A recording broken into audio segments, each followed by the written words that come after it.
ଭରା ନଦୀରେ ବାଜିରେ ଲାଗିଛି ଜୀବନ। ଗାଁକୁ ରାସ୍ତାଟିଏ ନଥିବାରୁ 4 ମାସ ହେଲାଣି ବର୍ଷାରେ ଲୋକମାନେ ହଇରାଣ ହେଉଛନ୍ତି। ରାସନ ଚାଉଳ ପାଇଁ ଲୋକମାନଙ୍କୁ ନଦୀ ପାର ହୋଇ ଯିବାକୁ ପଡ଼ୁଛି। କେନ୍ଦୁଝର ଜିଲ୍ଲା ତେଲକୋଇ ବ୍ଲକ ବଡ଼ଖମଣ ଗାଁରୁ ଆସିଛି ଏଭଳି ଖବର। ବଡ଼ଖମଣ ଗାଁକୁ ବାଟ ଓଗାଳିଛି ସମାକୋଇ ନଦୀ। ନଦୀରେ ପୋଲ ନଥିବାରୁ ଲୋକମାନେ ନାହିଁ ନଥିବା ଅସୁବିଧାର ସମ୍ମୁଖୀନ ହେଉଛନ୍ତି।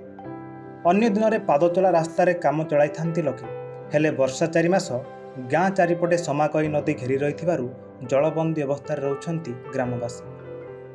ଗର୍ଭବତୀ ମହିଳାଙ୍କଠାରୁ ଆରମ୍ଭ କରି ଗୁରୁତର ରୋଗୀମାନଙ୍କୁ ଡାକ୍ତରଖାନା ନେବା କାଠିକର ପାଠ ହେଉଛି। ରୋଗୀଙ୍କୁ ଖଟିଆରେ ବୋହି ନଦୀ ପାର କରାଇଥାନ୍ତି ଗ୍ରାମବାସୀ।